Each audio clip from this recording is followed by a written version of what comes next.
This is 9th standard history, lesson number 6, empowerment of women and other weaker section, part 2. Now here we are going to study about laws for women.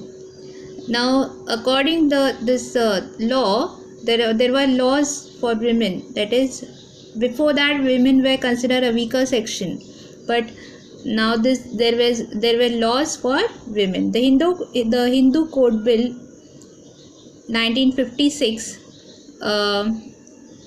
recognized women's right to alimony and their share in father's property. So it gave the women right to alimony. Alimony is the amount of money that is given from the husband's side to the wife even after the separation from the court, that is the divorce, and their share in father's property. So if father is having a property, so women, that is the girl child, is having the equal right to have a share in the property. Now women's right to Stridan was recognized. Then polygamy was made illegal, and women, just like men, got the right to sue for divorce. So this all things were there. That is, the women were given the equal right to raise their voice against the injustice. And right to Stridan. Stridan means the amount of money or whatever things she carried along with her during the marriage to the husband's house, it was hers, and the jewelry or the ornaments or the all valuables that she takes from her parents' side to her in-laws' house, that all belongs to her and nobody can touch that.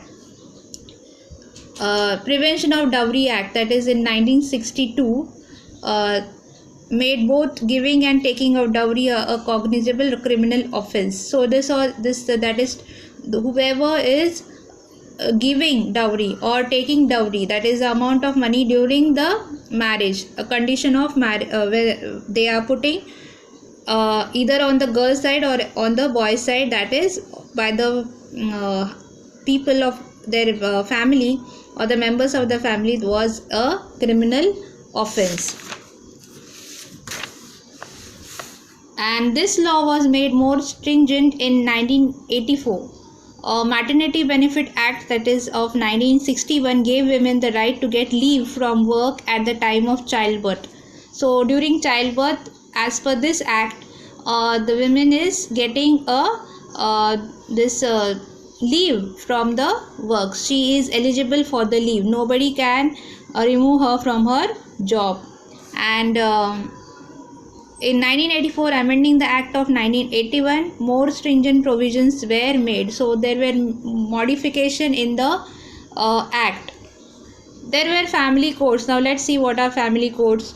Family courts were established in 1984 to resolve conflicts arising out of marriage and other domestic problems where alimony, single parenthood, etc. So these family courts gave priority to mutual understanding over witnesses and evidences. It emphasized to resolve issues quickly but justly.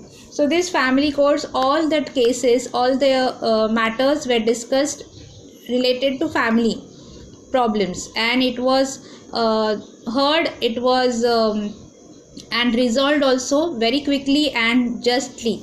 That is, after getting the witnesses and understanding the witnesses and evidences.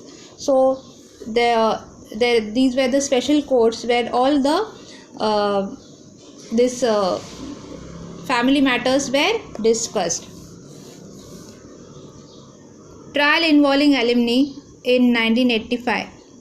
A fixed amount paid to a married woman for her upkeep by husband who had divorced her is called alimony. So I explained you that a fixed amount paid to a married woman for her upkeep means for her survival, to have her life smoothly after the divorce also, is called from the husband's side, that is called alimony. And then there was Sati Prevention Act.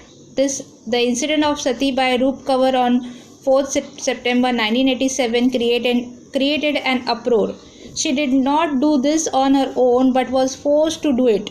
And Meera Menon, Geeta Sesu, Sujata Anandan, Anu Joseph, and Kalpana Sharma investigated the case, and more stringent provisions were made in Sati Prevention Act in 1998, passed by government. So here, still after our independence, this all Sati was practiced during very long back.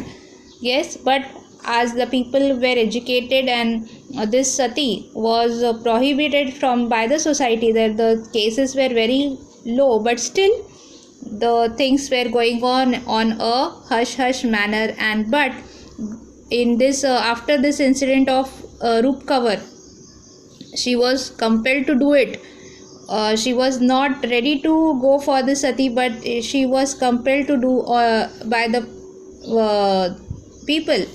And this the one who the people, those who investigated the case, were this Meera Menon, Geeta Sesu, Sujata Anandan, Anu Joseph, and Kalpana Sharma. They investigated the case, and what was there? This act, more provisions, where it was more modified, and it became the act became more stricter in 1998, and it was passed by government. Now the next is Human Rights Protection Act. Human Rights Protection Act was enacted in 1993 to prevent injustice to men and women. National Human Rights Commission and the State Human Rights Commission were established in some states. This law played active role in mitigating injustice dealt to women. So human rights protection, our basic rights should be protected. So this act was enacted in 1993. Then we are going to see about reservation of women. In 73rd and 74th Constitutional Amendment Acts, that is enacted in 1992, provide reservation for 1/3 seats and offices for women in Gram Panchayats, then Panchayat Samitis, Jila Parishad, municipalities and municipal corporation, as well as for the post of Sarpanch, Chairman, and Major. Then this reservation has been increased to 50% in Maharashtra and 15 other states. It provides opportunity to participate in this business to women. So women were given this priorities and the importance, and there is the seats were reserved. So all the important place, this post were reserved for women, and that's why today we can see there are on the topmost seats and authorities positions, we can find women. They are working very brilliantly and very honestly, and with dedication they are doing their duties. Now next we are going to see about the provision in constitution and laws. In the post independence period, the Constitution of India accepted the principle of equality of men and women. Women got equal rights and could work with men. In human practices like sati, dowry, and polygamy were banned by law. The process of liberation of women has gathered momentum. Now we are going to see about the scheduled caste and scheduled tribes. We know that scheduled caste and scheduled tribes, here the people, those were neglected by the society. They were the Adivasis were there. So what happened to them? They were given the reservations in education, public employment, and their welfare was on the agenda of government, and they were given representation in law, board, education, government services, etc. So they, as they were living in a very forest side, or they were living on a very backward side areas, and the society, they were looking at them on a very wrong manner. Government felt the need that they should be given importance by everyone, and they are also equal in front of government. Nomadic and denotified tribes, these were also tribes, a number of tribes who moved from place to place for their livelihood and engaged in this rearing of animals are called nomadic tribes. The number of nomadic tribes were declared as criminals by British in 1872, and ban was imposed on their occupation and movements. This was unjust law. This unjust law was repealed in the post-independence period, and curbs on them were lifted. So they are included under denotified tribes. Special provisions were made for their welfare, and so people were not given the they were having the this what you call the this unjust laws was repealed. So people, this nomadic tribes were given a kind of some kind of support. Now minorities were there. A group of people of particular religion, language or race which is smaller in number is called a minority. There is diversity of religion, language and culture in India. To preserve this diversity, the Constitution has given educational and cultural rights to the minorities. Minorities have the right to protect and conserve their language, culture and traditions. For this purpose, they have the right to set up separate educational institutions. The government implements various schemes for their progress. So these are this people are of particular religion, language or race, and they are less in numbers.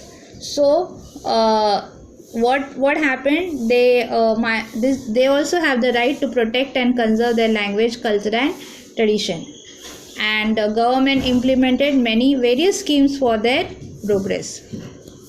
So for you, this lesson, go through all the lessons properly, read it, read your test book, solve the exercises, objective questions, and prepare yourself for the coming exam.